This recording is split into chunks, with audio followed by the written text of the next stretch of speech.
Ravina malala mpifaliana trano no azontsika miona toy izao miaino ten'Andriamanitra indray, miaino sy mandray ny fampianarana tsara avy amin'izany koa hoe tsika velona sy miaina indrindra ny ara-panahintsika. Ho aminareo ny fahasoavana sy fifamindram-po ary ny fiadanana fa amin'Andriamanitra ray sy Jesosy Kristy zanak'indray amin'ny fahamarinana sy ny fitiavana. Amen. Alakamisy 20 septambra 2024 imanjinantsika aloha hevitra hoe miorina amin'ny finoana ny mpino. Andeha riavana idera sy ankalazan'Andriamanitra isika. Halleloia!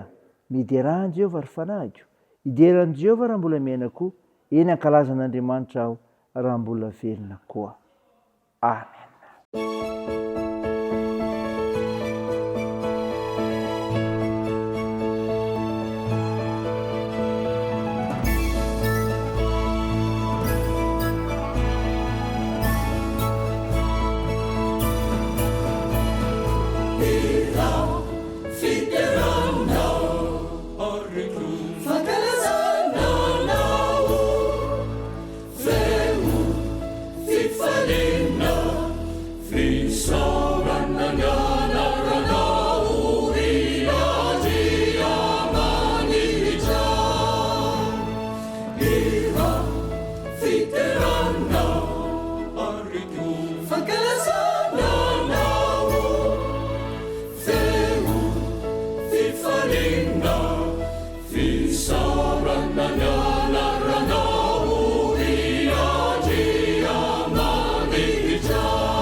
Ivavaka isika. Ry Jehovah Tompon'Andriamanitra io, Andriamanitra azo hitarahana ny ianao, ary azo hanambarana ny zavatra rehetra, ary mitarika sy mahay mampiaiky ny olonao koa ny famonjena ataonao no ny serinao. Manao izany indrindra ry Tompon'Andriamanitra io, dia mendrika anao ny dera, ny laza, ny voninahitra no ny anaranao masina maneho izany. Vavaka aminao izay Tompo, malona ny faremenay, dia mangataka famindram-ponao. Mba velanao helika izay, ho sasanao izay dia adio. Afao izahay. Fa ny fanamasinay izay nazavanay ny amin'ny fanambarany teninao izay hovakiana aminay, hamantarana ny sitraponao, aizanay miorina amin'ny finoananao Jesosy Kristy. Ary dia amin'anaran'i Jesosy Kristy mpamonjy anay naovanay izany mivavaka izany. Amen. Ravina malala mofinainao antsika amin'ny teny ity dia hitanao amin'ny bokon'i Jeremia. Jeremia 20 ny 7 ka hatramin'ny 7. Bivaky toy izao amin'anaran'i Jesosy. Jehovah, nitaominao ka voataona, nosamborinao ka resinao, tonga fimezana mandritry ny andro aho. Izy rehetra dia manesoa. Fa naovino ny tenenako dia tsy maintsy mitaraina aho. Eny, miantso aho hoe loza sy fandravana. Fa ny teny Jehovah dia atao fanakorana sy fiomehezana isan'andro. Dia hoy izaho, tsy manonona azy aho na hiteny intsony amin'ny anarany. Nefa izany dia tonga toy ny afo mirehitra atao-poko voahida tamin'ny taolako, ary sasatra sy niaritra aho ka tsy mahazaka. Fa reko ny endrikendriky ny maro, misy fampangorohorona manodidina, torio, eny, ho toriditsika koa izy. Izay rehetra tsara fihavanana amiko dia miandry izay ahalavoko.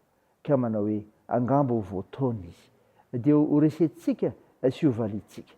kanefa Jehova momba toy ny lehilahy mahery matahotra, ary noho izany dia ho tafitohana ny mpanenjika ka tsy haresy. Homenatra indrindra izy satria tsy endry. Famenarana mandrakizay izay tsy ho adinoiny izany. Fa ianao Jehova tompony maro, izay mamantatra ny marina ka mizaha toetra ny vo sy ny fo, ho hitako ny famalinao azy. Fa aminao ny efa nanankinako ny adiko. Miraha ho an' Jehova, mideraha an' Jehova, fa izy namonjy ny fanahin'ny malahelo tamin'ny tanan'ny mpanao ratsy. Amen.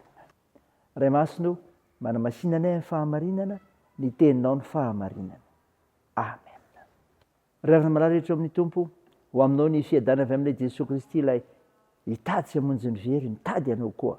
Mofanahy navakina tamintsika teo ka entsika ravana boky Jeremia 20, ny 9:7-12, dia milaza ny fitarainana nataon'i Jeremia, ka lazany hoe fa ianao Jehova tompony maro, izay mamantatra ny marina ka mizaha toetra ny vo sy ny fo, fa aminao no efa nanankinako ny adiko. Avatra ho antsika ry havana malaon'izany dia izao, io mpiazakazako, ianao mandeha io maherezy, na eo azy ireo mpanenjika mikasa andava anao, zany ry havana, na dia eo azy ireo mpanenjika mikasa andava anao, dia izao mahereza. Maro ry havana ireo fitarainana entin'i Jeremia eo amin'ny Tompo, ilay niantso ny fidy azy, tonga fiomezana mandritsy ny andro aho. Izy rehetra dia maneso aho, fa ny tenin'i Jehova dia atao fanakoranana sy fiomezana isan'andro. Fa reko ny endrikendriky ny maro, misy fampangorahana manodidina, izay tsara fihavanana amiko dia miandry izay alavoko. Hitarak'izany ry havana, fa natao daholo izay fomba rehetra ahakivy an'i Jeremia. Hita amin'ny fiandohan'ity toko fa 20 ity fa niaritra tamin'i Jeremia avokoa ny kapoka, ny famatorana tamin'ny boloky hazo. Na teo azy izany rehetra izany dia mbola nanohy nampita ny afatry ny tompo Jeremia, dia nilaza ny amin'ny filazana ny loza mitatao amin'ny firenena.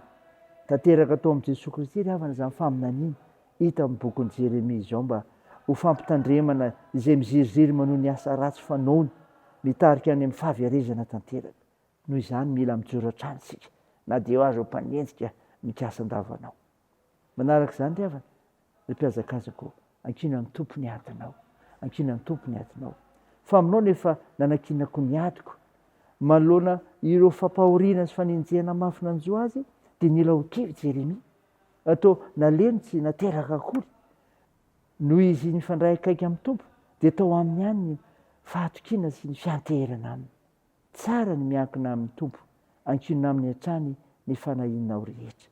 Zava-dehibe ry havana izany, manoloana ny fiainantsika izay miazakazaka sy mirotoroto koa, be mpanenjika isika, fa izao mahereza, ankino amin'ny Tompo ny adinao, ho voninahitr'Andriamanitra. Amen. Ndeha vavaka isika. Tompo, misaotra noho ny mofinaina nomenao izay milaza ny amin'ny fitarainana ataon'i Jeremia. Ampaherezana ireo mpino anao, fa azo hitarainana ianao Andriamanitra, na eo aza ireo mpanenjika mikasa andava, fa mila ankinina aminao Tompo ny adinay. Tompo, mameraka manokana ny tokantrany aminao izahay, ka ianao no anjaka hiaraka aminay amin'izany. Andidy izay rehetra tokony iainanay eo, amonjy anay, ampahery anay amin'ny fahoriana menjady aminay. Tario ireo manana andraikitra amin'ny fitsaboana Tompo, ka nasahanareo marary mila ny vavakay izay peraka feon'ny ampelantananao. Ampirezinareo manamanjo, anohanareo mario sokiolona sy sahirana. Hitanao ny fiazakazanay sy ny asanay ary ny fikasanay Tompo, ny fianarana, satria ampy mizara ao anay mantsy ny fahasoavanao, dia taterao izay heverina famasoanay. Tao ny firenenay ka hiasa mahery fananao masina, areo tompona ray mpanjakana sy mivaoka malagasy rehetra. Ny vavakay dia atao ny anaran'i Jesosy Kristy mpanafitra sy mpamonjy anay, izay nampianatra anay koa ny vavaka manao hoe: Ranay eo izay any an-danitra, ao masinina anie ny anaranao, ho tonga anie ny fanjakanao, atao anie ny sitraponao etỳ an-tany tahaka ny an-danitra. Meno an'io izay anona sahaza ao anay, ary mamelany erikay tahaka ny namelanay izay merika taminay. Ary aiza mitondra anay amin'ny fakam-panahy, fa manafa anay amin'ny ratsy, fanao ny fanjakana sy ny hery ary ny voninahitra mandrakizay. Amen. Tanteraka aminao ny tsodrana tolotra anao, anaran'i Jesosy Kristy mpamonjy isika. Andriamanitra ny fanantenany ameo nareo amin'ny fifaliana sy fiadanana rehetra amin'ny finoanareo, mba hitomonareo amin'ny fanantenana ny fiain'ny fanahy masina hatramin'izao raika ho mandrakizay. Amen. teo n'Andriamanitra irery ny voninahitra amin'ny anaran'ny Ray sy ny Zanaka ary ny fanahy masina. Amen.